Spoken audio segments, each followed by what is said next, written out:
नमस्कार साथियों, स्वागत है आप सबका आज के इस शानदार वीडियो में। दोस्तों, नया साल आने वाला है और इस 2024 के नए साल में हम शुरू करने जा रहे हैं होम लोन का एक कंप्लीट नया सीरीज। दोस्तों, हम होम लोन के ऊपर, पर्सनल लोन के ऊपर, अलग अलग तरह के लोन के ऊपर, इन्वेस्टमेंट के ऊपर अपने चैनल पे अलग अलग वीडियो बनाते हैं। दोस्तों पिछली बार जब हमने होम लोन का वीडियो बनाया था उसको आपने बहुत बहुत प्यार दिया, इसका आपको बहुत बहुत शुक्रिया। दोस्तों पिछले साल और इस साल में कुछ चेंजेस हुए हैं, उस सारे कुछ चेंजेस को हम कवर करेंगे अपने इस सीरीज में। दोस्तों, पिछले साल का इंटरेस्ट रेट, इस साल का इंटरेस्ट रेट, पिछले साल का टर्म्स एंड कंडीशन, इसका टर्म्स एंड कंडीशन में कुछ चेंजेस हुए हैं। ये होम लोन का अपडेटेड वीडियो होगा। दोस्तों इस वीडियो को पूरा देखिए दोस्तों, ताकि आपको होम लोन के बारे में अगर आप प्लानिंग कर रहे हैं तो आपको इसके लेटेस्ट जानकारी मिल सके। दोस्तों चलिए आज के इस वीडियो में हम कवर करते हैं एसबीआई का रेगुलर होम लोन। दोस्तों यहाँ पे इस वीडियो में हम कवर करेंगे इसका क्या क्या फीचर्स हैं, इसका एज लिमिट क्या है, आप अगर होम लोन के लिए अप्लाई करना चाहते हैं तो आपकी एलिजिबिलिटी क्या है, आपको कौन कौन से डॉक्यूमेंट चाहिए, आपका रेट ऑफ इंटरेस्ट कितना होगा, हर एक चीज को पूरा डिटेल में कवर करेंगे। दोस्तों तो इससे पहले कि हम इस वीडियो को शुरू करें, हमारी बस आपसे सिर्फ एक ही रिक्वेस्ट है दोस्तों कि अगर आप चैनल पर नए हैं तो एक बार इसको जरूर लाइक करें, चैनल को सब्सक्राइब करें और वीडियो को शेयर करना मत भूलिए। तो चलिए दोस्तों आज शुरू करते हैं एसबीआई रेगुलर होम लोन 2024। तो दोस्तों यहाँ पे आप स्क्रीन पे देख सकते हैं, हम यहाँ पे दोस्तों एसबीआई रेगुलर होम लोन। सबसे पहले बात करते हैं दोस्तों इसके फीचर्स की, यानी कि इस लोन का क्या क्या फीचर हैं। तो दोस्तों जैसे कि आप देख सकते हैं, सबसे पहला इसका फीचर आ जाता है दोस्तों इसका रेट ऑफ इंटरेस्ट। दोस्तों एसबीआई ये कम क्लेम करता है कि दूसरे बैंक के मुकाबले यहाँ से अगर आप होम लोन लेंगे तो आपको कम रेट ऑफ इंटरेस्ट में लोन मिल जाएगा। फिर ये रेट ऑफ इंटरेस्ट कितना आएगा दोस्तों, ये आने वाले टाइम में हम देखेंगे। इसका प्रोसेसिंग फीस जो होता है दोस्तों वो बहुत ही कम होता है। दोस्तों जब भी आप कोई लोन लेते हैं आपको उसका प्रोसेसिंग फीस देना पड़ता है। जैसे कि मान लीजिए अगर आप 10,000 रुपए का लोन ले रहे हैं तो उसका 1-2% प्रोसेसिंग फीस, यानी कि दोस्तों आपको 100-200 रुपए उसका प्रोसेसिंग फीस देना पड़ता है। उस हिसाब से दोस्तों अगर आप एसबीआई होम लोन लेते हैं, रेगुलर होम लोन, तो यहाँ पे बैंक के हिसाब से इसका जो प्रोसेसिंग फीस है दोस्तों बहुत कम होता है। यूजुअली दोस्तों ये 0.3% के आसपास होता है। दोस्तों यहाँ पे आपको और कोई भी हिडन चार्ज देना नहीं पड़ता है दोस्तों, यानी कि पूरा का पूरा ट्रांसपेरेंट प्रोसेस होता है। यहाँ पे अगर आप प्री पेमेंट करते हैं तो कोई भी आपको पेनल्टी नहीं देना पड़ता है। दोस्तों प्री पेमेंट का मतलब क्या है दोस्तों, जैसे कि मान लीजिए आप एक 20 लाख रुपए का होम लोन लेते हैं। अब उस 20 लाख रुपए का होम लोन को अगर मान लीजिए आप 15 साल के लिए लेते हैं, आपने 5 साल का होम लोन चुकाया, मान लीजिए आपने 5 साल में 5 लाख रुपए चुका दिया और दोस्तों 15 लाख बाकी है। अब अगर आप 15 लाख रुपए को एक साल में चुका देते हैं तो यहाँ पे आपको कोई भी पेनल्टी देने की जरूरत नहीं है। कुछ बैंकों में दोस्तों ये पेनल्टी लगता है, कुछ बैंकों में नहीं लगता। एसबीआई पे ये पेनल्टी नहीं लगेगा। दोस्तों अब इंटरेस्ट रेट जो होता है दोस्तों वो डेली रिड्यूसिंग बैलेंस के हिसाब से होता है। इसका मतलब क्या है दोस्तों, देखिए दोस्तों आपका जो भी इंटरेस्ट रेट कैलकुलेशन होता है एक ईयरली रिड्यूसिंग के हिसाब से होता है, एक क्वार्टरली, एक मंथली और एक डेली। दोस्तों देखिए दोस्तों जब भी इंटरेस्ट रेट का कैलकुलेशन होता है ये हमेशा प्रिंसिपल अमाउंट के ऊपर होता है, यानी कि आप जितना रुपए का उधार लेंगे, जितना रुपए का लोन लेंगे उसके ऊपर आपका इंटरेस्ट रेट कैलकुलेट होता है। देखिए दोस्तों जब भी आप ईएमआई देते हैं आप उस प्रिंसिपल में से कुछ पैसा आप बैंक को दे देते हैं और कुछ इंटरेस्ट की तरफ देते हैं। तो यहाँ पे एसबीआई में जो भी आप लोन लेते हैं डे बाय डे आपका जो प्रिंसिपल घटता रहता है आपकी ईएमआई देने की वजह से, उस बचे हुए प्रिंसिपल के ऊपर कैलकुलेट ये आता है। दोस्तों यानी कि अगर आप किसी दूसरे बैंक से लोन लेंगे और एसबीआई से लेंगे तो एसबीआई में आपको कम इंटरेस्ट देना पड़ेगा। फिर आता है दोस्तों इसका टेन्योर। यहाँ पे दोस्तों आप 30 साल तक होम लोन लेंगे। हालांकि हम किसी को ये रेकमेंड नहीं करते हैं कि आप 30 साल तक होम लोन लेंगे, क्योंकि यहाँ पे आपका इंटरेस्ट बहुत ज्यादा गिर जाता है। जो आइडियल टाइम पीरियड होता है दोस्तों होम लोन का वो 15 से 20 साल के अंदर होता है।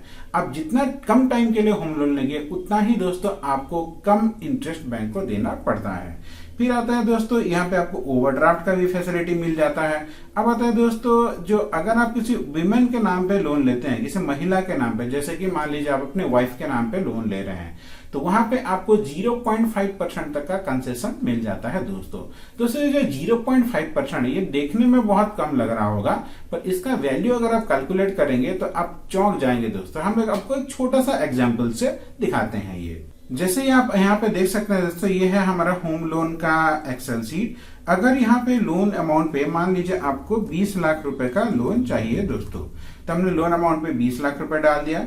रेट ऑफ इंटरेस्ट हम मान के चलते हैं कि आपका 9% के हिसाब से आपको लोन मिल रहा है। अब 20 साल के लिए इस लोन को ले रहे हैं, तो यहाँ पे आप देख सकते हैं दोस्तों कि आपने लिया है 20 लाख रुपए का यहाँ पे लोन, और आपका जो इंटरेस्ट आ रहा है वो लगभग 23 लाख रुपए का आ रहा है दोस्तों। To be exact 22,86,536 rupees. ये है आपका 20 लाख रुपए का इंटरेस्ट 9% के हिसाब से। अब इस वैल्यू को हम यहाँ पे एक बार लिख लेते हैं दोस्तों। तो यहाँ पे आपका इंटरेस्ट आ रहा है दोस्तों 22,86,536। जी हाँ दोस्तों, ये हो गया आपका इंटरेस्ट। अब इसी को अगर आप अपने नाम के जगह पे अपने वाइफ के नाम पे लोन लेते हैं, महिला के नाम पे, तो ये हो जाएगा दोस्तों 8.5%। तो यहाँ पे आप देख सकते हैं यही आपका वैल्यू घट के हो जाएगा। यहाँ पे आप देख सकते हैं दोस्तों 21,36,253। देखिए दोस्तों, यानी कि इन दोनों में कितना डिफरेंस है दोस्तों, लगभग 1 लाख रुपए का। यानी कि दोस्तों अगर आप अपने नाम के जगह पे अपनी वाइफ के नाम पे लोन लेते हैं तो आपको लगभग 1 से 1.5 लाख रुपए तक का फायदा मिलेगा दोस्तों। ये अगर आप जितना लोन आप ज्यादा अमाउंट के लोन लेंगे उतना ही आपको ज्यादा फायदा मिलेगा दोस्तों। यही लोन अगर आप 20 लाख रुपए की जगह पे अगर 30 लाख 35 लाख का होता तो यहाँ पे आपको 2-2.5 लाख रुपए तक का फायदा मिलता दोस्तों। तो दोस्तों ये होता है विमेन बोरोअर के नाम पे होम लोन लेने का फायदा। अब आते हैं दोस्तों हम अगले पॉइंट पे। नेक्स्ट आता है दोस्तों एलिजिबिलिटी। होम लोन लेने के जो सबसे पहला एलिजिबिलिटी कंडीशन है दोस्तों वो है आपका रेसिडेंशियल। आपका जो सिटीजनशिप है वो इंडिया होना चाहिए, यानी कि आप भारत के नागरिक होना चाहिए। आपकी कम से कम उम्र 18 साल होना चाहिए, ज्यादा से ज्यादा 70 साल होना चाहिए दोस्तों। और जैसे कि हमने बात किया, आप ज्यादा से ज्यादा 30 साल के अंदर आपको लोन को पेमेंट करना पड़ेगा। फिर आते हैं दोस्तों इंटरेस्ट रेट एंड फीस के ऊपर। दोस्तों ये जो इंटरेस्ट रेट एंड फी जो है ये फिक्स नहीं होता है दोस्तों। देखिए दोस्तों, जब भी आप होम लोन लेंगे आपको 2 ऑप्शन मिलेगा। पहला ऑप्शन में मिल जाता है दोस्तों आपका फिक्स्ड रेट ऑफ इंटरेस्ट, जिसको हम FRR भी बोलते हैं। यहाँ पे आपको फिक्स रेट में होम लोन मिलेगा। हालांकि हम यहाँ पे इसको रेकमेंड नहीं करेंगे। दूसरे में आ जाता है दोस्तों आपका फ्लेक्सिबल यानी कि fluctuating rate of interest. Okay दोस्तों, तो ये फ्लक्चुएटिंग में दोस्तों यहाँ पे आपको क्या होता है, जैसे ही RBI का पॉलिसी चेंज होता है उस हिसाब से आपका लोन का इंटरेस्ट भी एडजस्टमेंट हो जाता है दोस्तों। ये जो पहला वाला है जो फिक्स्ड रेट ऑफ इंटरेस्ट, ये 2 से फ्लेक्सिबल रेट ऑफ इंटरेस्ट से हमेशा 1-2% ज्यादा रहता है, इसलिए हम इसी को आप दोस्तों सबको रेकमेंड करते हैं। अगर आपको इसके बारे में और अधिक डिटेल में जानना है तो इसके ऊपर हमने एक डिटेल वीडियो बनाया है, उसका लिंक आपको ऊपर आई बटन पे मिल जाएगा। आप वहां पे जाके इसको डिटेल से देख सकते हैं दोस्तों। अब आते हैं दोस्तों यहाँ पे अगले पॉइंट पे, जिसका है दोस्तों डॉक्यूमेंट। दोस्तों होम लोन के लिए क्या क्या डॉक्यूमेंट चाहिए होगा दोस्तों। सबसे पहले आता है दोस्तों लिस्ट ऑफ पेपर और document applicable to all applicant. जो अगर आप होम लोन के लिए अप्लाई करना चाहते हैं तो आपको अपनी तरफ से क्या क्या डॉक्यूमेंट देना होगा अपने लिए।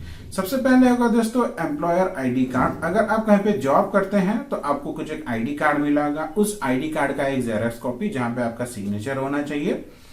फिर आता है दोस्तों लोन एप्लीकेशन। आप लोन अप्लाई करेंगे तो उसको एप्लीकेशन फिल करेंगे, ये चाहे ऑनलाइन अगर आप अप्लाई करेंगे तो ऑनलाइन फिल करेंगे, ऑफलाइन अप्लाई करेंगे तो ऑफलाइन फिल करेंगे उसका लोन का एप्लीकेशन फॉर्म दोस्तों। उसी के साथ साथ यहाँ पे आपको 3 पासपोर्ट साइज का फोटो भी चाहिए होगा दोस्तों। फिर आता है दोस्तों प्रूफ ऑफ आइडेंटिटी, जैसे कि यहाँ पे आप सकता है PAN card, passport, driver's licence, voter ID, इनमें से किसी का भी एक जेरॉक्स कॉपी आपको देना होगा दोस्तों। अब आता है दोस्तों प्रूफ ऑफ रेसिडेंस, आपका घर का प्रूफ, जैसे कि आप कहाँ पे रह रहे हैं उसका प्रूफ। यहाँ पे आप अपना दोस्तों टेलीफोन बिल दे सकते हैं, इलेक्ट्रिक बिल दे सकते हैं, वाटर बिल दे सकते हैं। अगर आपके घर गैस का कनेक्शन आता है जैसे पाइप के फॉर्म में जाता है, जिसको हम पीएनजी बोलते हैं, पाइप नेचुरल गैस, उसका बिल दे सकते हैं दोस्तों। आपका आधार कार्ड, ड्राइविंग लाइसेंस, पासपोर्ट, यानी कि कोई भी डॉक्यूमेंट जो कि गवर्नमेंट के द्वारा इश्यू किया गया हो और वहां पे उस डॉक्यूमेंट पे आपका रेसिडेंस का प्रूफ हो, वो आप यहाँ पे दे सकते हैं दोस्तों। अब प्रॉपर्टी के पेपर दोस्तों, जो भी अगर आप बना बनाया घर खरीद रहे हैं या फिर कोई एक जमीन पे आप घर बनाना चाहते हैं या फिर कोई फ्लैट खरीद रहे हैं, उसका कुछ एक डॉक्यूमेंट आपको देना पड़ेगा दोस्तों। अगर आप घर बनाना चाहते हैं, यानी कि अगर आपके पास एक जमीन है, प्लॉट है, उसके ऊपर आप घर कंस्ट्रक्शन करना चाहते हैं, तो उसके लिए दोस्तों आपको परमिशन लेना पड़ता है। तो दोस्तों ये जो परमिशन है वो परमिशन ऑफ कंस्ट्रक्शन अगर आप घर बनाना चाहते हैं तो उस केस में आपको देना पड़ेगा। फिर registered agreement of for sale, अगर आप दोस्तों महाराष्ट्र से बिलोंग करते हैं तो इसलिए आपको रजिस्टर्ड एग्रीमेंट फॉर सेल ये देना पड़ेगा दोस्तों। और ऑक्यूपेंसी सर्टिफिकेट दोस्तों, यानी कि दोस्तों ऑक्यूपेंसी सर्टिफिकेट क्या होता है, अगर एक बना बनाया घर है उसको आप ऑक्यूपाई कर रहे हैं तो उस केस में ऑक्यूपेंसी सर्टिफिकेट लगता है दोस्तों। ये वाला आप दोस्तों ये सब आपको दोस्तों इसके बारे में आपको ज्यादा डिटेल में इतना सोचने की जरूरत नहीं है। ये आप किसी भी एडवोकेट के पास जाइए, वो आपको आराम से गाइड करके यहाँ पे आपको बना देंगे दोस्तों। फिर आता है दोस्तों आपका दोस्तों शेयर सर्टिफिकेट, ये भी महाराष्ट्र के लिए लगता है दोस्तों। फिर अप्रूव्ड प्लान कॉपी, आप जो भी घर बनाना चाहते हैं उसका कुछ एक डिजाइन होगा दोस्तों जो कि अप्रूव लेना पड़ता है, उसका एक जेरॉक्स कॉपी आपको देना पड़ेगा बैंक को दोस्तों। फिर आता है दोस्तों आपका जो भी बैंक अकाउंट है उसका दोस्तों पेमेंट रिसीव्ड और bank account statement showing all payment made to builder और सेलर। जब भी आप बैंक से लोन लेते हैं, आप उस लोन को जो भी बिल्डर को पैसा देंगे, बिल्डर को पैसा आपने दिया बोलकर बैंक को कैसे पता चलेगा, उसका अकाउंट का स्टेटमेंट भी आपको देना पड़ेगा, जहां पे आप ये मेंशन हुआ होगा कि आपके अकाउंट से उसके अकाउंट में पैसा गया है दोस्तों। अब आता है दोस्तों अकाउंट, आपके अकाउंट का स्टेटमेंट, आपका दोस्तों अकाउंट का पिछले 6 महीने का रिकॉर्ड चाहिए। अगर आपका अकाउंट एसबीआई में है तो वो तो खुद से इसको निकाल देंगे, नहीं तो अगर आपका किसी दूसरे बैंक पे अकाउंट है तो वहां पे दोस्तों आपका पिछले 6 महीने का आपका अकाउंट का स्टेटमेंट यहाँ पे आपको देना होगा दोस्तों।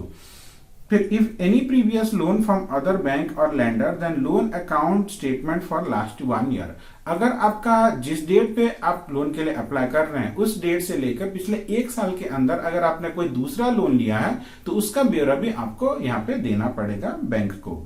अब आता है दोस्तों income proof for salaried applicant, को एप्लीकेंट और गारंटर। देखिए दोस्तों यहाँ पे आपको को एप्लीकेंट के बारे में थोड़ा सा जानकारी दे देते हैं दोस्तों। को एप्लीकेंट वो होता है अगर आप एक से ज्यादा लोग मिलकर होम लोन के लिए अप्लाई कर रहे हैं, जैसे कि मान लीजिए आप और आपके फादर, आप और आपके मदर, आप और आपके वाइफ, दोनों 2-3 जन मिलके अगर को एप्लीकेंट यहाँ पे दोस्तों आप अप्लाई कर रहे हैं तो यहाँ पे आपको उनको को एप्लीकेंट बोला जाएगा।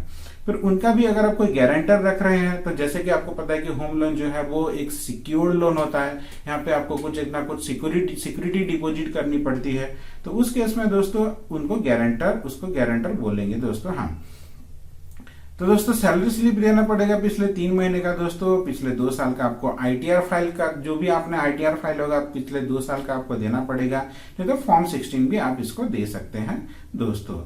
फिर आपका इनकम प्रूफ दोस्तों, अगर आप बिजनेस हैं तो अगर आपका कोई बिजनेस है दोस्तों तो आपका बिजनेस एड्रेस का प्रूफ, पिछले 3 साल का आईटीआर दोस्तों, आपका बैलेंस शीट, यानी कि आपका जो बिजनेस अगर आप कर रहे हैं तो क्या उसमें प्रॉफिट हो रहा है या फिर लॉस हो रहा है, इसका बैलेंस शीट पिछले 3 साल का देना पड़ता है दोस्तों। फिर बिजनेस लाइसेंस का डिटेल, ऐसा नहीं कि आपका जो बिजनेस है वो अनलाइसेंस्ड हो, वो प्रॉपर लाइसेंस होना चाहिए उस बिजनेस का। फिर दोस्तों सर्टिफिकेट फॉर क्वालिफिकेशन, ये अगर आप कोई प्रोफेशनल है जैसे कि सीए हैं, डॉक्टर हैं, उस केस में चाहिए होता है दोस्तों। ये होता है आपको जितना भी डॉक्यूमेंट चाहिए उसका पूरा डिटेल दोस्तों। अगर दोस्तों आपको ये लिस्ट चाहिए तो एसबीआई रेगुलर होम लोन का, अगर आपको ये लिस्ट चाहिए तो आप हमें कमेंट कीजिए, इस लिस्ट को हम आपको प्रोवाइड कर देंगे दोस्तों। ये सेम लिस्ट आपको एसबीआई के ऑफिशियल साइट में भी मिल जाएगा दोस्तों। अब दोस्तों यहाँ पे हमने एसबीआई होम लोन का पूरा डिटेल में हर एक चीज को कवर कर लिया है। इसका एलिजिबिलिटी क्राइटेरिया क्या है, क्या क्या डॉक्यूमेंट्स है, वगैरह वगैरह हर एक चीज को कवर कर लिया है। अगर आप अभी तक इस वीडियो को देख रहे हैं तो हम आपके लिए लेकर आए हैं एक बहुत ही शानदार गिफ्ट। यानी कि दोस्तों आप किस तरह से अपने होम लोन के ऊपर बहुत सारा पैसा सेव कर सकते हैं। दोस्तों इसका हम एक ट्रिक देखेंगे दोस्तों। जैसे कि हमने बात किया था इस लोन का, 20 लाख रुपए का लोन आपने 8.5% के हिसाब से ले रहे हैं। आपकी ईएमआई आ रही है 17,356 रुपीज। अब यहाँ पे दोस्तों हम क्या करेंगे, हम एक चीज को दोस्तों, जैसे कि हमने यहाँ पे देखिए, हम एक चीज को यहाँ पे दोस्तों अनलॉक कर देंगे। जी हाँ दोस्तों देखिए, और एक चीज है दोस्तों, एक मिनट हम आपको दिखाते हैं। हाँ बस ये देखिए दोस्तों, आपने 20 साल का लोन लिया है दोस्तों, 20 लाख का लोन 20 साल के लिए। तो आपकी ईएमआई आ रही है 17,356 रुपीज। अब दोस्तों अगर आप एक्स्ट्रा, सिर्फ एक एक्स्ट्रा ईएमआई हर साल दे देते हैं, यानी कि एक पहले महीने से 12वें महीने तक आपने आपका ईएमआई चुकाया, और जैसे ही आपका 12वें महीने खत्म हुआ, यानी कि एक साल खत्म हो गया, जब से आपका 13वां महीना स्टार्ट होता है, उस 13वें महीने से हर साल आपको सिर्फ एक एक्स्ट्रा ईएमआई देना होगा दोस्तों। यानी कि अगर आप सिर्फ एक ईएमआई एक्स्ट्रा दे देते हैं तो देखिए दोस्तों, बूम, आप जहां पे दोस्तों, यहाँ पे आप येलो बॉक्स में देखिए, जहां पे पहले आप लगभग दोस्तों 22 लाख रुपए का इंटरेस्ट दे रहे थे, वही इंटरेस्ट घट के हो गया दोस्तों 17,05,763 रुपये। यानी कि आपने 5 लाख रुपए स्ट्रेट बचा लिए सिर्फ एक ईएमआई एक्स्ट्रा देके दोस्तों। यहाँ पे आप और क्या कर सकते हैं दोस्तों, देखिए आपने थोड़ा थोड़ा पैसा बढ़ा के एक ईएमआई एक्स्ट्रा दिया।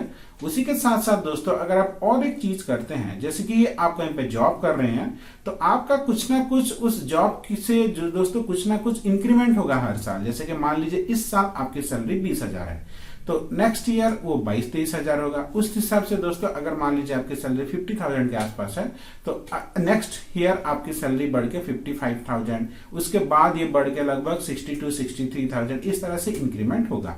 तो अगर आप अपने सैलरी के इंक्रीमेंट में से सिर्फ 5% यहाँ पे बढ़ा देते हैं दोस्तों, तो हर साल आपने अपने ईएमआई को सिर्फ 5% से बढ़ाना है। तो उस हिसाब से देखिए, फिर 5 लाख का बचत, यानी कि जहां पे आपने 20 लाख के लोन के ऊपर 22 लाख का इंटरेस्ट दे रहे थे, वहां पे आपको सिर्फ 12 लाख का इंटरेस्ट देना होगा, यानी कि स्ट्रेट 10 लाख रुपए का बचत। अब क्या इसका इंपैक्ट टाइम पे भी गिरता है, वो भी थोड़ा सा देख लेते हैं दोस्तों। यहाँ पे आपने 20 साल का लोन लिया था, तो दोस्तों 20 साल यानी कि 20 गुना 12, 224 महीना, यानी कि ये लोन आपका 224 महीने में चुकना चाहिए।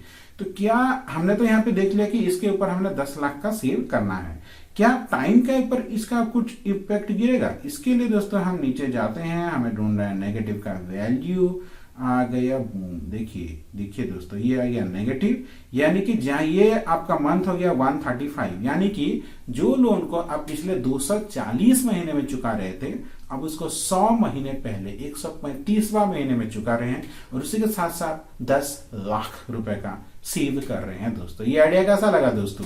अगर आपको आइडिया अच्छा लगा तो इसके आइडिया के, अगर आपको अच्छा लगा दोस्तों तो एक सब्सक्राइब तो जरूर बनता है, उसके साथ साथ एक लाइक और एक शेयर भी जरूर बनता है दोस्तों। आशा करता हूँ ये वीडियो आपको अच्छा लगा होगा। अगले पार्ट में हम इसकी तरफ से अलग अलग तरह का वीडियो के लाएंगे दोस्तों आपके लिए। आशा करता हूँ आपका दिन अच्छा हो, आपका दिन मंगलमय हो। धन्यवाद दोस्तों।